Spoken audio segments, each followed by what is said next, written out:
We have layering combos. I'm going to share how long these last. And I'm also going to compare these with other fragrances in my collection. Remember to save this review for later. It has everything you need for all 4 FORVR MOOD perfumes.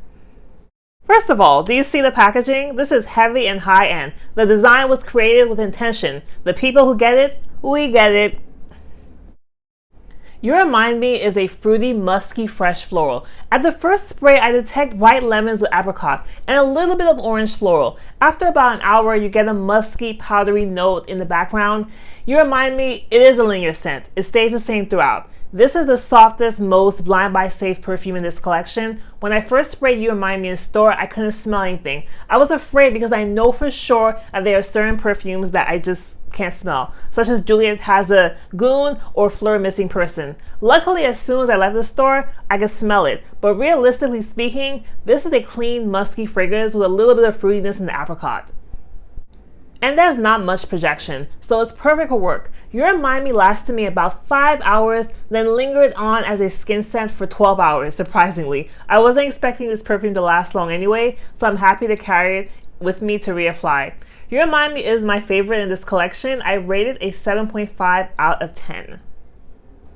I don't have anything like You Remind Me in my perfume collection. Being Frenchy Palo Santo Sage, it's more herbal and green with the sandalwood. Glossier You is more floral and powdery with that violet. You Remind Me is quite unique because it has a distinct fruitiness while still staying musky and fresh. For layering, you can keep it musky and fresh, or musky and floral, or fresh floral with a little bit of fruit. Hard to Get is a beautiful lemon vanilla gourmand. Technically, it's classified as a fruity floral, but to my nose, gourmand. Lemon and vanilla is a very common vibe in perfume, but this stands out to me because it strikes the perfect balance. It's not too sharp or lemony, so you don't get that household cleaner vibe. It's also not too sticky, sweet, and cakey, so it avoids smelling juvenile. I would wear this all year long. When I think of Hard to Get, I think of eating lemon cake in the garden. I would definitely wear this to brunch. The jasmine does a really good job of keeping the balance. It opens with a candied citrus, then settles with the lemon and jasmine. Finally, you get the yummy vanilla, which makes this such a pleasurable experience. Hard to Get has medium to strong projection and lasts about 5 hours on me. It lingers as a skin scent for about 8 hours. Hard to Get is my second favorite in this collection. I rate it a 7 out of 10. I think Hard to Get is different enough that it can be in your collection even if you have other lemon vanilla perfumes. Unknown Pleasures by Kerosene has a much stronger lemon opening. There's also a tea note that keeps it slightly green and bitter. The vanilla gourmand notes are more in the background. Devotion by Dolce & Gabbana is more floral with orange instead of the lemon leading. Our Rehab Soft is sharper with more sugar and caramel. For layering, I would lean into that lemon vanilla vibe for sure. There are just so much options, you can't go wrong. To me, NDA is a boozy warm floral. At the first spray, I get a sharp, sexy rum and tobacco. I also get some earthy green vibes, which I interpret as fig. Maybe it's the tobacco blossom mixing in with the rum, but a fig note is very prominent to me. Within 10 minutes, it gets sweeter and settles into the tonka bean and vanilla.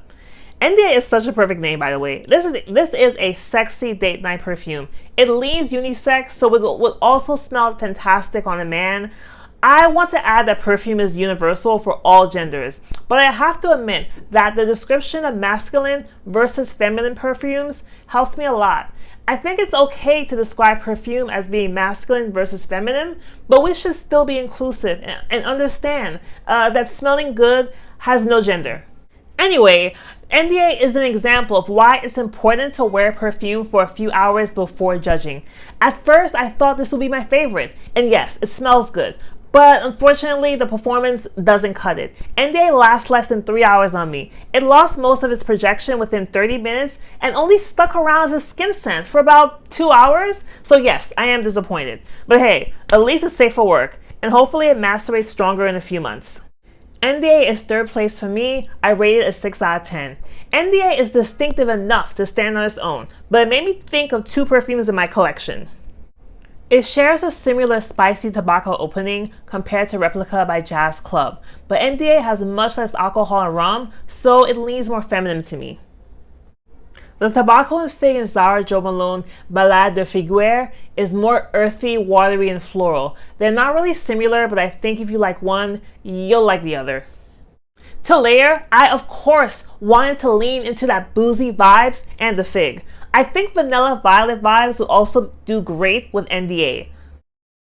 Is it just me, or do you think I Am Her is Jackie Aina's signature fragrance? I would describe I Am Her as a raspberry rose oud. I definitely get that red velvet cake, but to me it's more chilling in the background as opposed to center stage.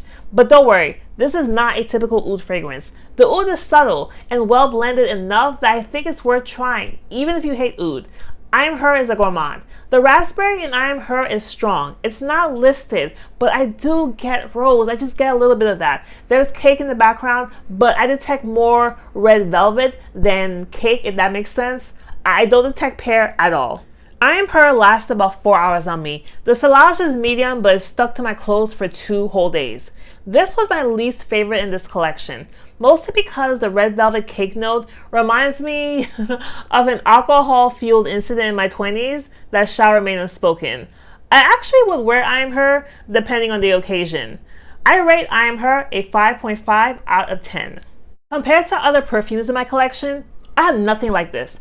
But if you like Shag Off Oud but want something more wearable, try this.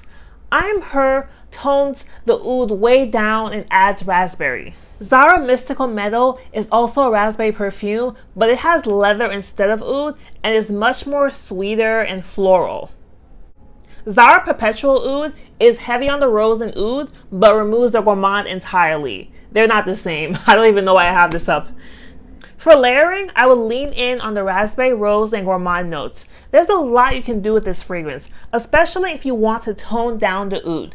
Overall, I think this was a good, well-rounded launch. From the social media promotion, to the stunning packaging, to the reasonable price point, down to the little notes inside the boxes, there's just so much attention to detail.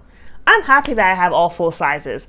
My main criticism is that I wish these perfumes lasted longer. I also wish they released a floral perfume, but hey, you can't have it all, and I'm sure there's more to come. Share your thoughts in the comments below. Until next time, I am Pearl Denise, and this is Beauty Body Pearl.